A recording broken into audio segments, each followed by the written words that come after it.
Good morning, everyone. This is Jason Pooler with Feed Your Body and Mind and Ali Crisp from A Crisp and Healthy Life.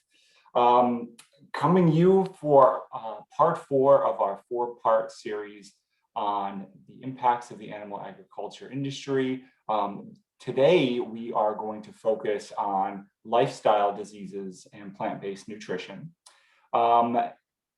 We definitely hope you have a chance to check out our previous webinars as well. And we'll provide some more information about that at the end of our presentation today. Without further ado, let's get into it. So let me take us to the next slide. All right, Ali, would you please introduce yourself again? Thanks so much, Jason. So happy to be here with you, finishing up our series.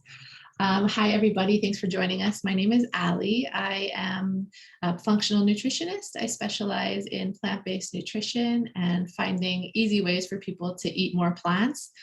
I love to also look at inflammation issues, specifically with rheumatoid arthritis and stress management, and how integrative lifestyle techniques can work together with nutrition to really help us live our best life. Thank you. Awesome. Thank you. Thank you very much, Ali. And for me, I am a functional nutritionist as well as Ali, also focusing on plant-based nutrition. In addition to that, I focus more though with my clients on metabolic disorders, so treating heart disease, diabetes, other chronic conditions.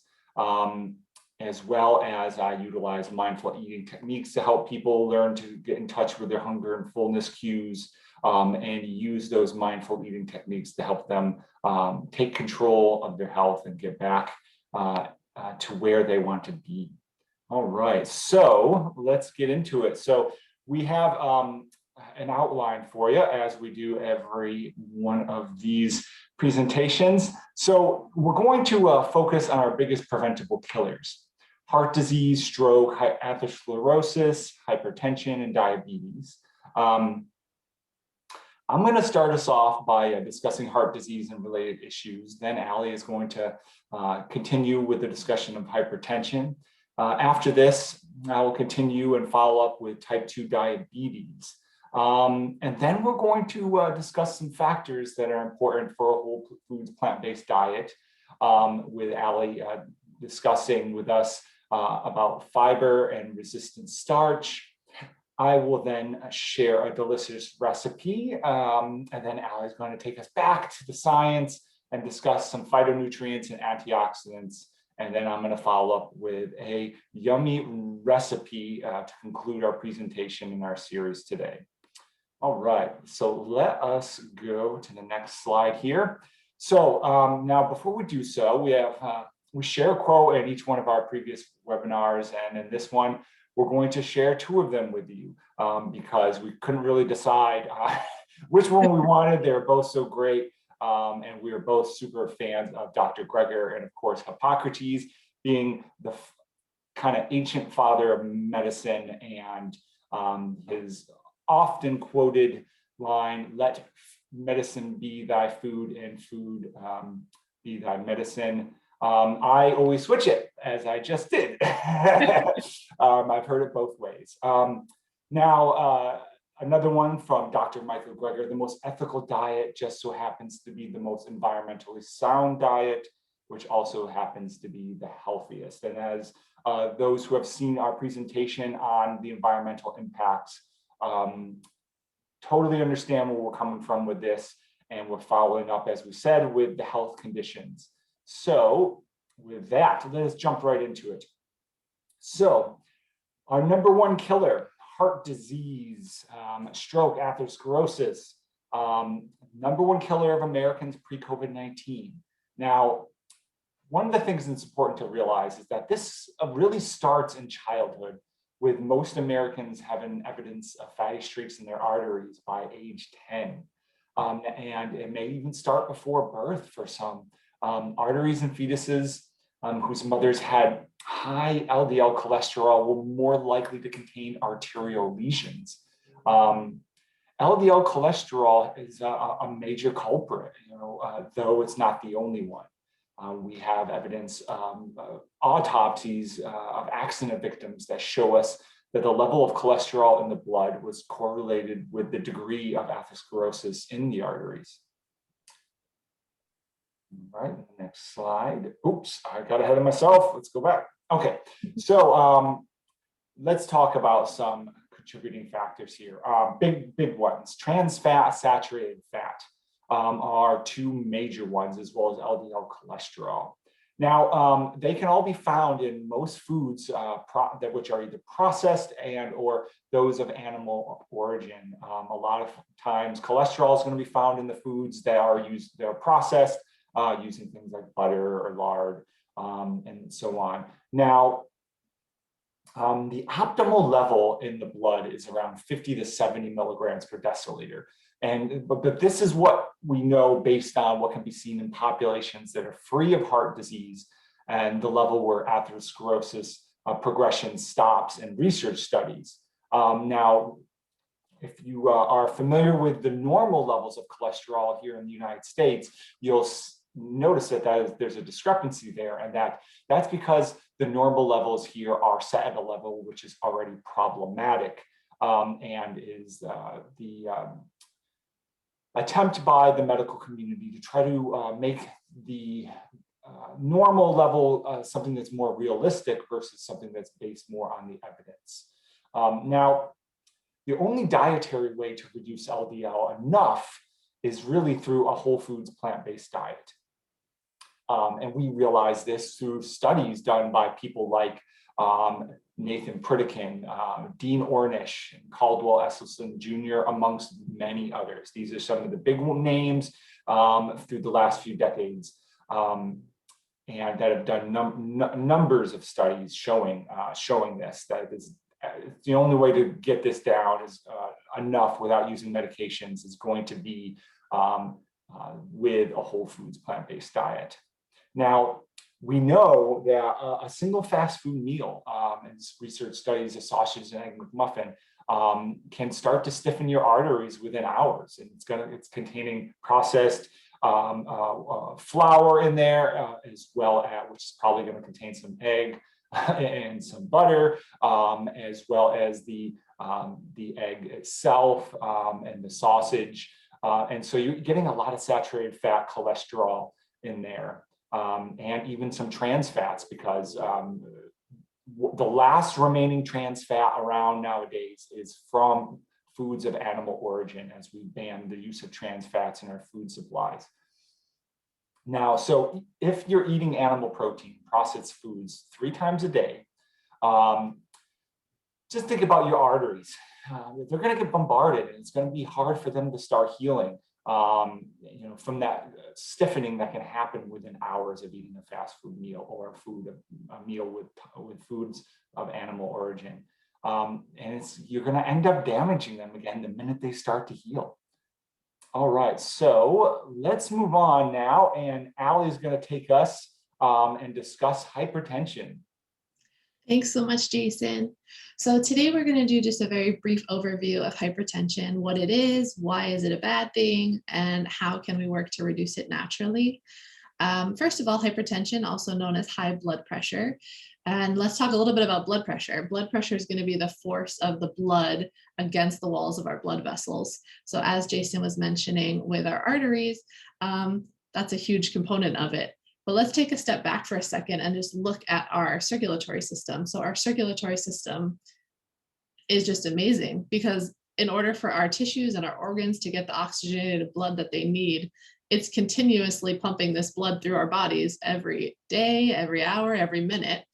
And if that stops, then we are not alive. So it's a very important process. And when our heart beats, it's actually creating pressure to push the blood through this network of arteries, veins, capillaries. And the pressure is going to come in 2 forms. So if you remember your blood pressure reading, it's 2 numbers normally.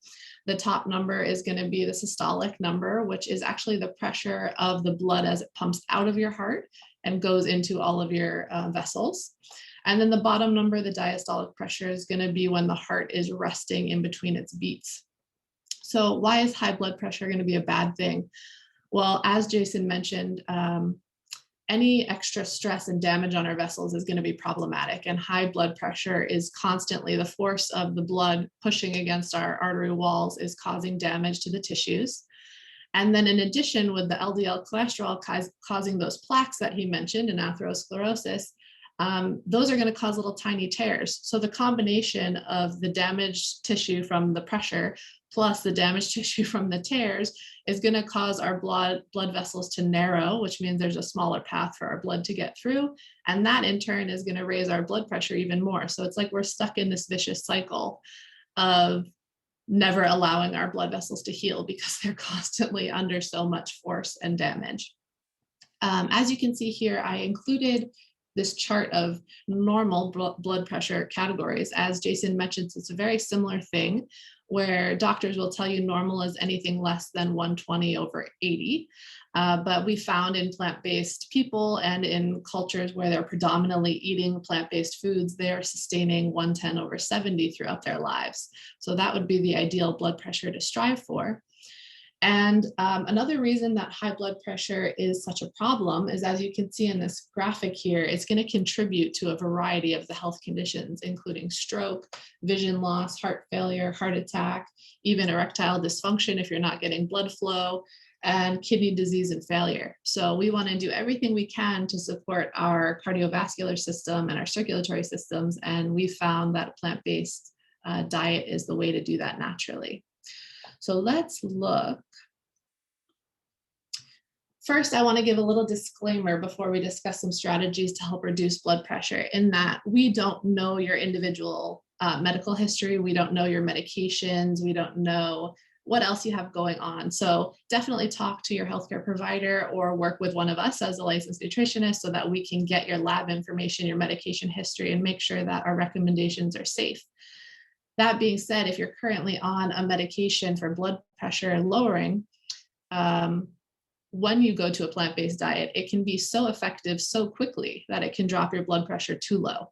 And that's a problem that we don't want as well. So very important to just touch base with your doctor or a licensed nutritionist. In terms of what we think of when we think of high blood pressure, we often think of salt. And high sodium definitely increases blood pressure.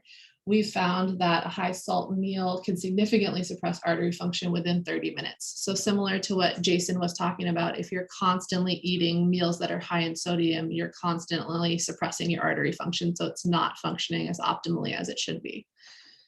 A way to help with this is to increase our whole plant foods. As we're going to talk about a little bit later, plant foods are naturally low in sodium. So that's going to be a way to reduce your meat and processed food intake, increase your whole food intake, and you'll automatically lower your sodium intake. Consistent exercise and weight reduction can also help with lowering blood pressure. Things even just as walking continuously is going to strengthen your heart muscle and make your your circulatory system more efficient. You can also work on stress management, and that could be things we've talked about earlier in our webinars, like deep breathing or yoga, just making sure you're getting enough sleep. All of these things are going to help with your blood pressure. And then for the weight reduction, similar to what Jason said, we're finding that in childhood obesity, it's linked to have hypertension later in life. So children who were obese were found to be 3 times more likely to develop hypertension later in life. And it's really important that we're focusing on preventative measures as much as we can to keep ourselves healthy. Though, as Jason mentioned, you can actually reverse heart disease with a whole food plant-based diet once it's developed too. So I'm going to turn it back over to Jason to talk about diabetes now. Awesome, awesome, awesome. Thank you very much, Ali. So 2 things I wanted to kind of follow up on what you said, Ali. You talked about erectile dysfunction. I know in a lot of men, that's a big deal. A lot of doctors will say, oh, it may be anxiety or induced or something like that, or psychological in nature. To that, I say that doesn't rule out the implications of clogging our arteries in our brain and how our memory and our cognition is impacted by diets that are constantly bombarding our circulatory system, giving us high blood pressure and causing cardiovascular disease. So all those things can also be related to the neurological and psychological symptoms and manifestations of something like erectile dysfunction as well. So definitely make sure you really consider that there's multiple paths and ways that this can all impact us. So let's go back, and I'm going to do diabetes for us. And now look at this picture graphic we got here. How animal fat is causing diabetes. So the fat is going in. And it's basically clogging the works up. It's clogging it all up. And so it's going to be very difficult for our body to function. So saturated fat palmitate, which is found primarily in animal products, is going to increase your insulin resistance. And the more saturated fat you have in your blood, the greater the degree of the insulin resistance developing. Now, the saturated fats enter the muscle cells, where we call them intramyocellular lipids. Here they're going to accumulate. Okay, so they work on multiple levels. Like I said, they're going to kind of gum up the works, just like if you poured a whole bunch of oil or Crisco or whatever all over your kitchen, it's going to be really hard to do anything, right? And in the same way, we have too much fat in our cells. It makes it very difficult for the normal cellular processes to function as efficiently. In addition, as your body's processing and using up more fat to burn energy or to just store away or just kind of having to deal with that fat, you're going to accumulate a lot of toxic breakdown products from the fat, and they're going to interfere with the activity of our mitochondria. The mitochondria being the little energy factories in our cells that keep keep the lights on, so to say, in our bodies. And so once we're between gumming it up and creating these toxic breakdown products, they're going to make it more inefficient for our mitochondria to function. It's all going to contribute to disease processes, and in this case, diabetes. Now we have biopsies of muscle cells revealing that there is a correlation between the fat in our muscle and the degree of insulin resistance. So this isn't just something based off large-scale population studies, though we do have that data too at multiple levels using multiple types of groups, as well as studies that are randomized placebo-controlled trials.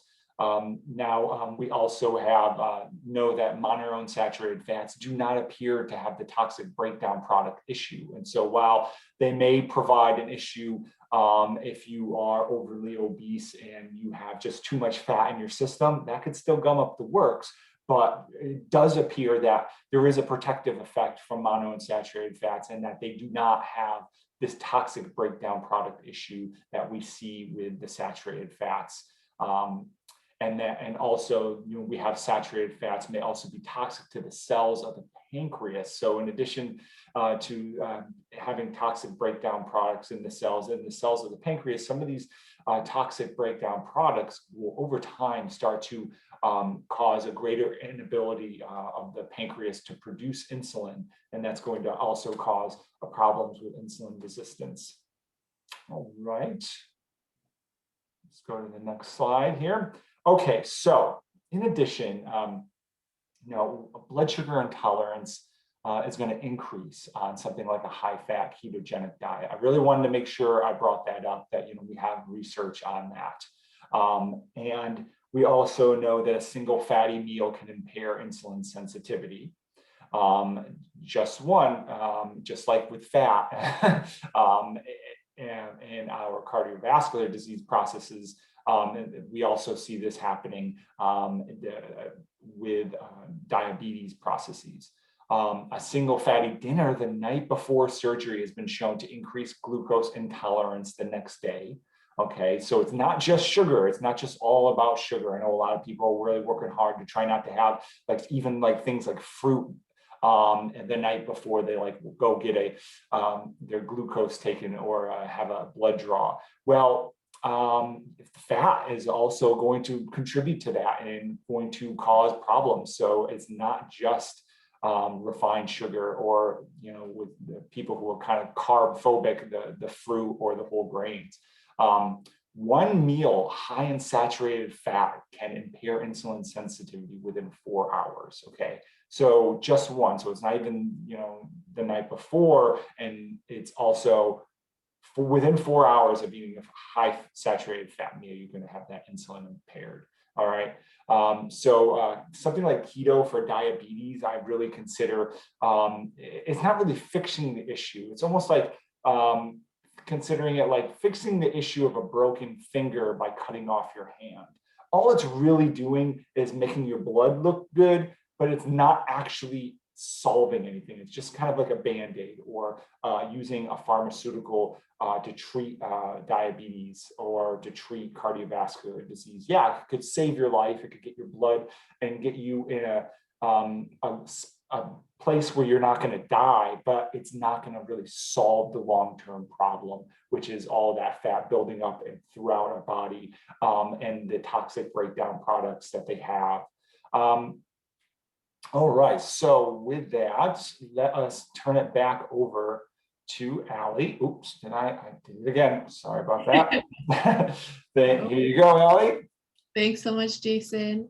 So now we're going to turn to why we believe a whole food plant-based diet, and why we can show you with the research that it's showing is the best choice for managing these diseases.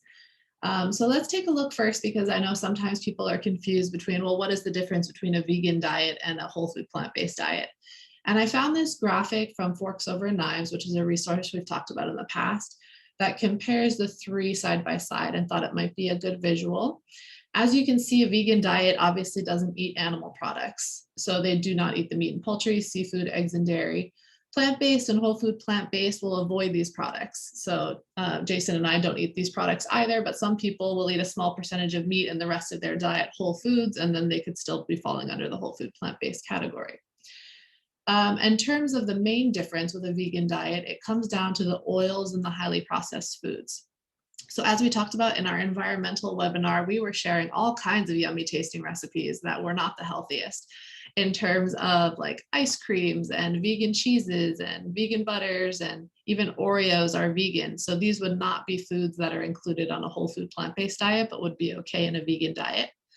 The thing that they do all have in common would be the whole grains, fruits and vegetables, legumes, beans, nuts and seeds. So just to give you an idea of the differences between the vegan diet and the whole food plant-based diet.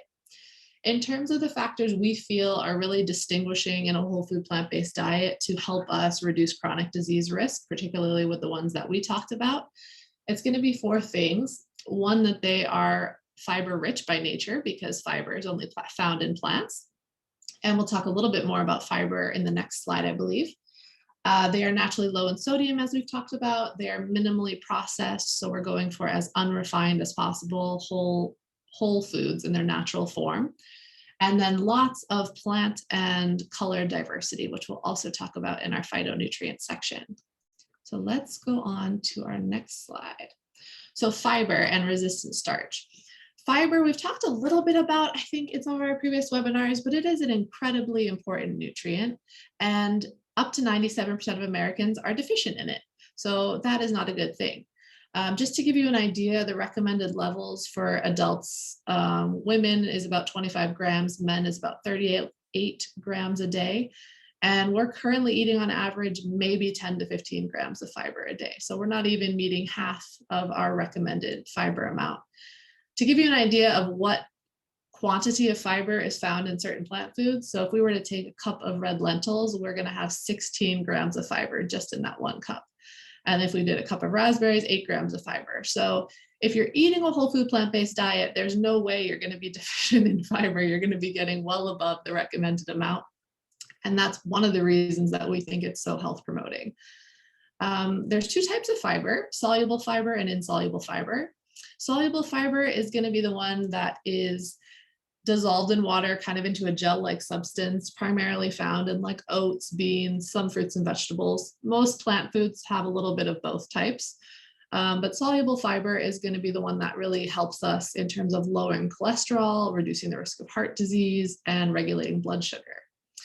Insoluble fiber, on the other hand, also found in plant foods, primarily like whole grains, fruits and vegetables.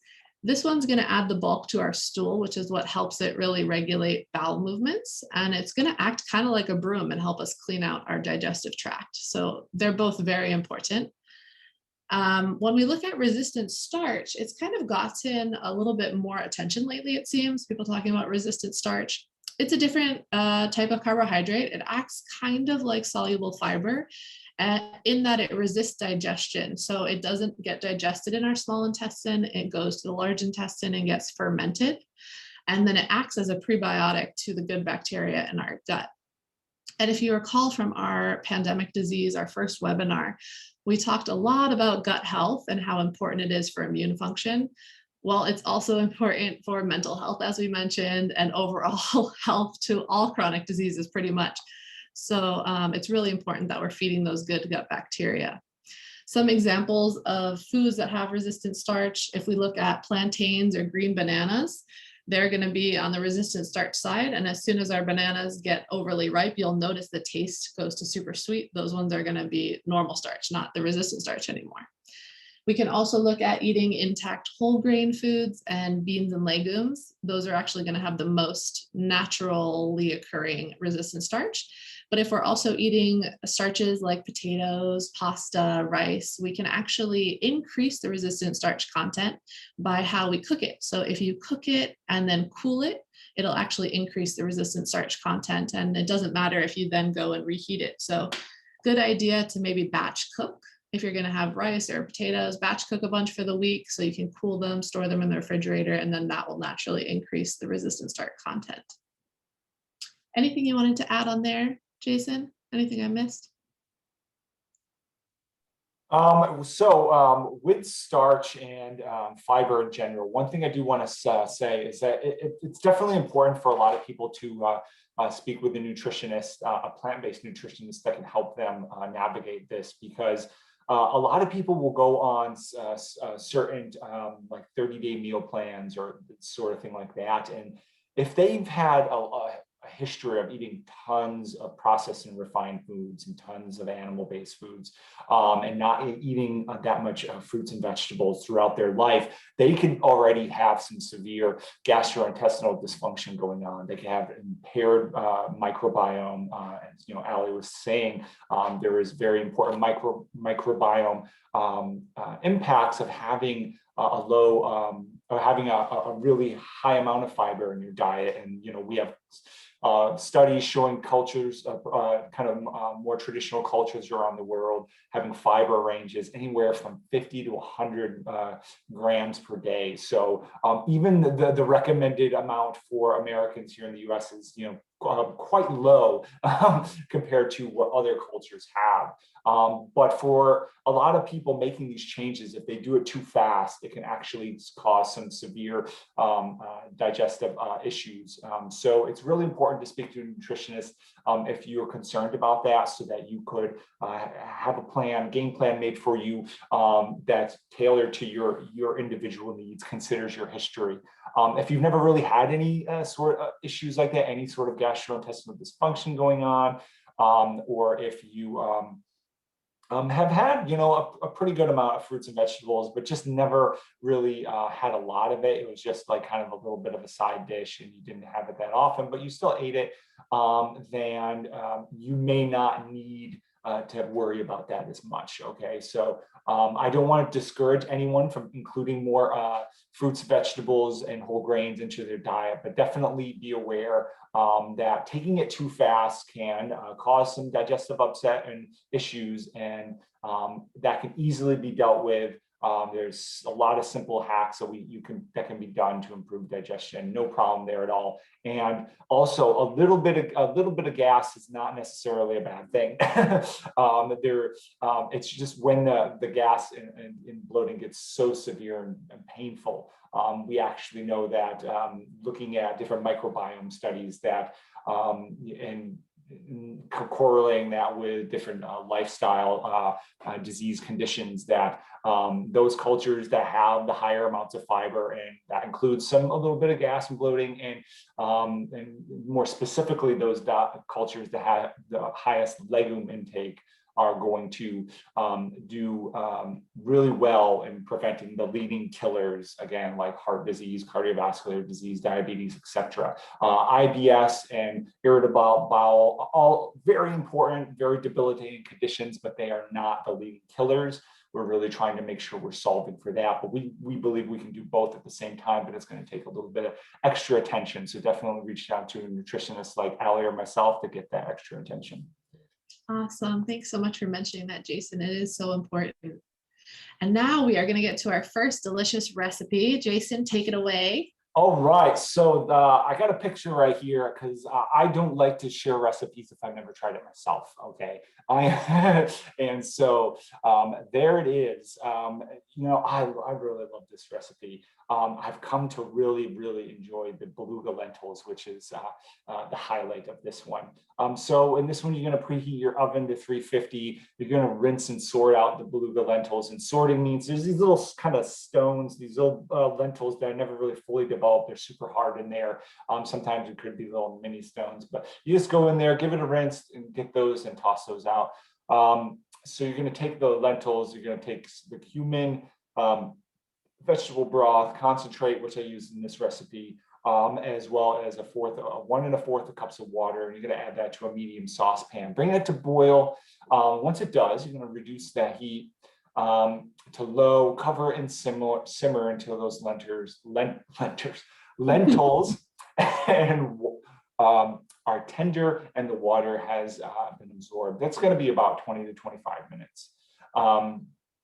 While that's cooking, you're going to want to go and trim and thinly slice the red radishes, as well as the jalapeno. You're going to have and juice the lime, have the avocado, remove that pit, scoop that flesh into a medium bowl, and you're going to add about just half the lime juice from a lime, and you're going to add a pinch of salt and pepper and mash that all up with your fork, or the tool of your choice if you have lots of kitchen tools. You're going to take some veganaise and chipotle powder and add a pinch of salt and do that, mix that into a small bowl. That's going to be your chipotle crema, which is delicious in this meal. You're going to wrap that corn tortilla in the foil and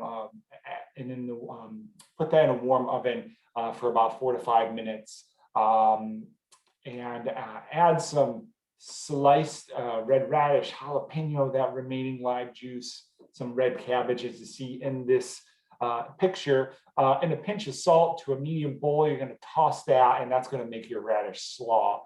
And like all tacos, you're going to bring those tacos once they're nice and warm. You're going to add some guac on there, some lentils, the radish, jalapeno salt. Just bring it all together with that chipotle crema, which is actually covered up here. You can kind of see it. Let me take the cursor. You can kind of see a little bit in there with this picture. We put that on kind of down low, so you can't really see it very well. Once it's all brought together, enjoy. You're going to love them. They are delicious. I'm gonna have to try that. So good. It is. One thing, if for some reason you want to go get a little more greens in there, you could make this into some sort of either cabbage wrap, though I use the cabbage in it itself, but you could always wrap it in like a cooked cabbage leaf, or do like a romaine lettuce wrap. Great options as well. So feel free to experiment with those different alternatives. Thanks so much, Jason.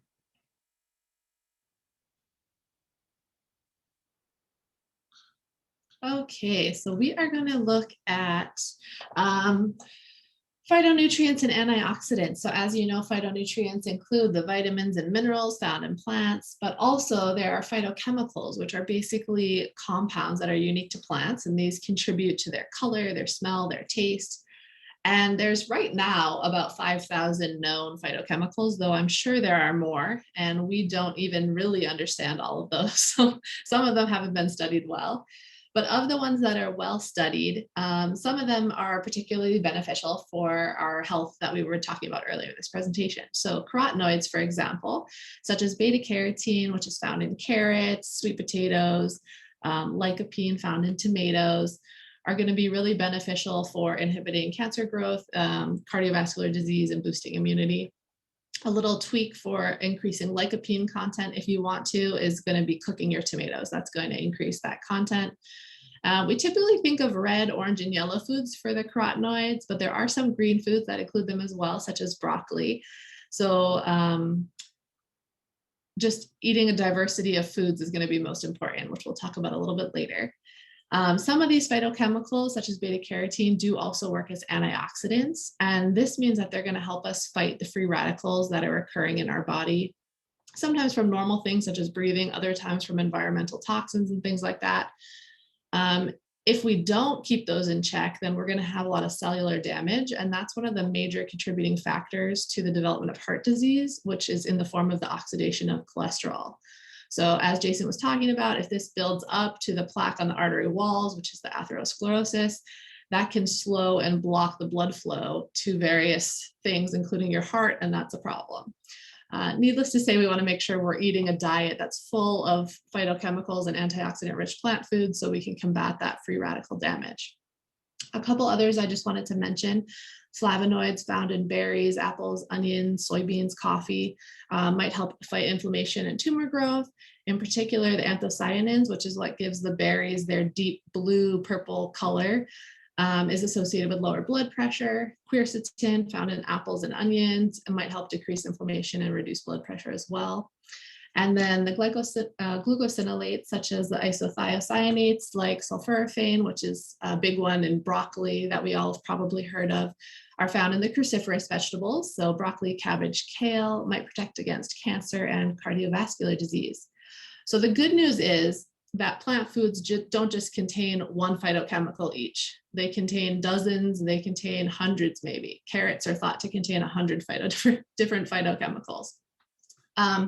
What's really important is eating the rainbow, as you've heard. So that's why I put this picture here, to get as wide a range of the benefits as you can from both diverse foods and diverse colors, so that you're not trying to isolate a specific compound for a specific health component, which a lot of scientists are trying to do because people would rather take a pill of a specific thing rather than eat the whole food.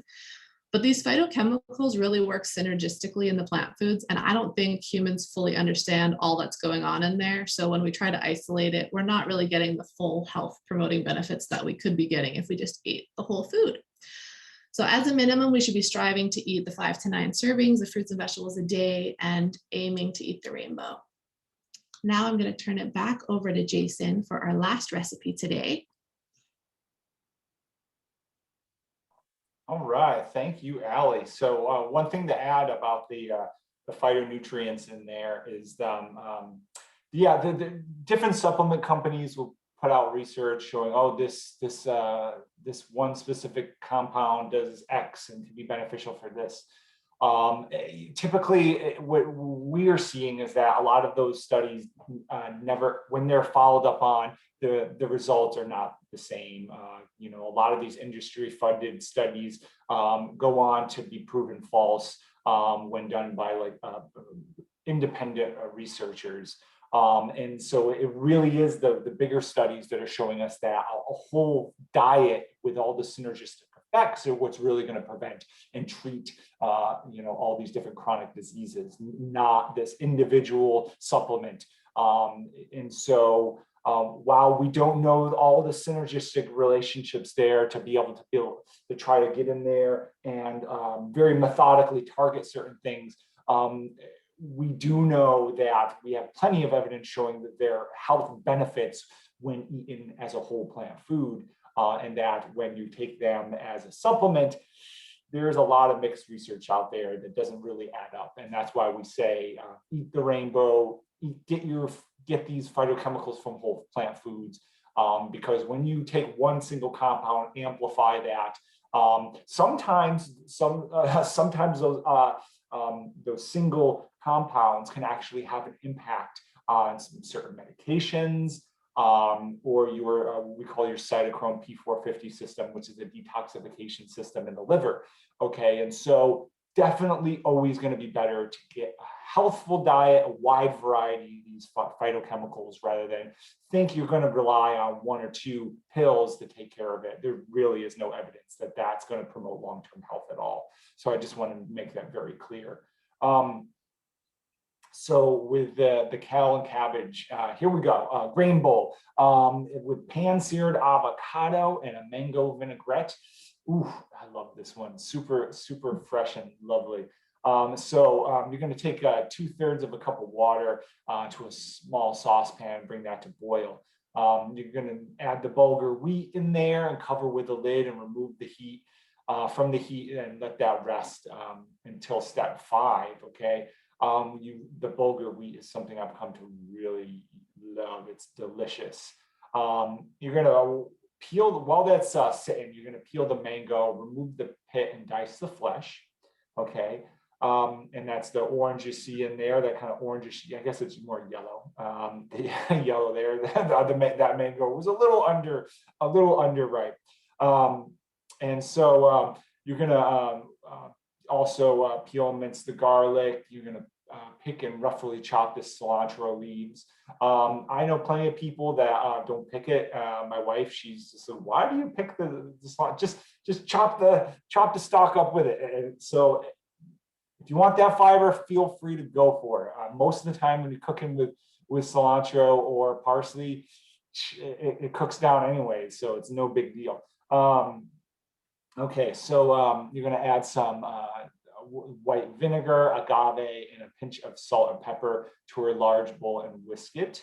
Now, while you're whisking, you can slowly add up to a tablespoon of olive oil if you wish, though it's not necessary by any means. You're going to want to taste that mango vinaigrette and add any salt as necessary for your taste, but making sure to be careful not to go too heavy with the salt.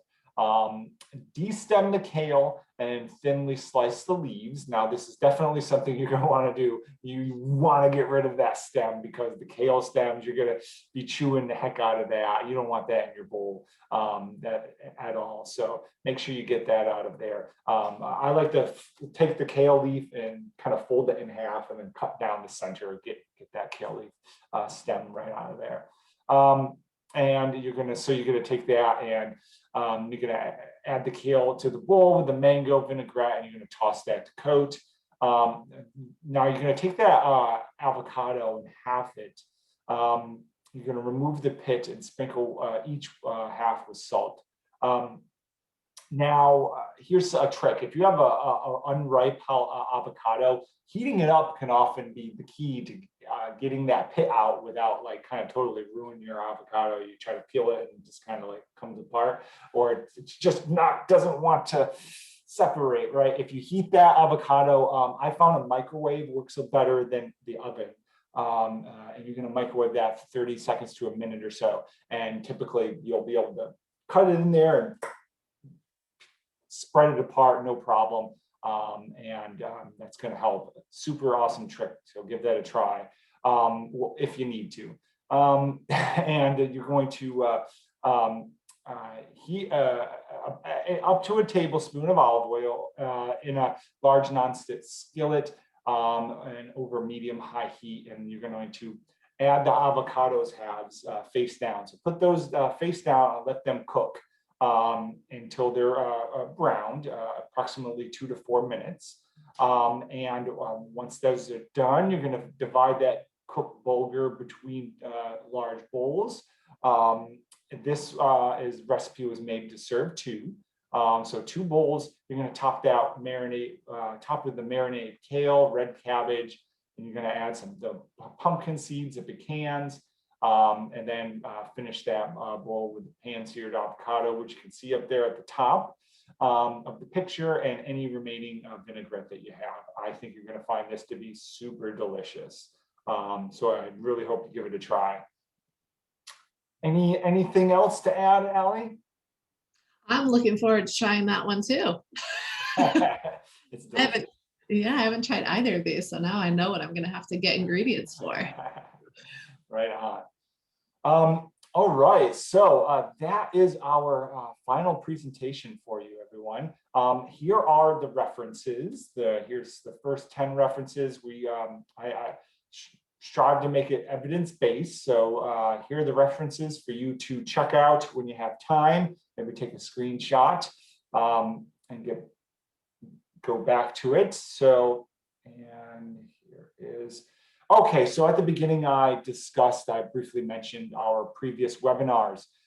So we have them, for some reason, this picture isn't coming through on my end. Hopefully it is for you folks.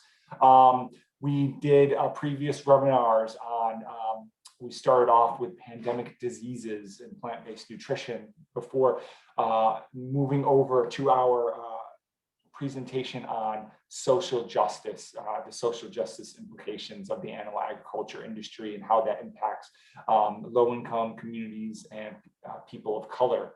And then we moved on to talking about environmental issues related to the animal agriculture industry.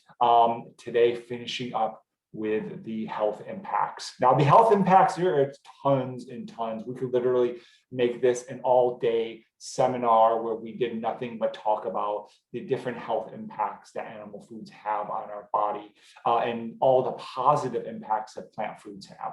And so we definitely struggled figuring out what we wanted to focus on because, again, there's so much. So I definitely want to encourage you to go out there and there's some other resources out there, such as nutritionfacts.org, or the Physicians Committee for Responsible Medicine. They post tons of videos on various platforms and tons of articles for you to read. But also reach out to us, and we definitely want to help you personalize your plant-based journey and make it super enjoyable, avoid any hurdles that are super common, and really get you feeling your best. Thank you very much for watching these videos. Go check out the other ones if you haven't. Have a great day. Thank you. Thank you.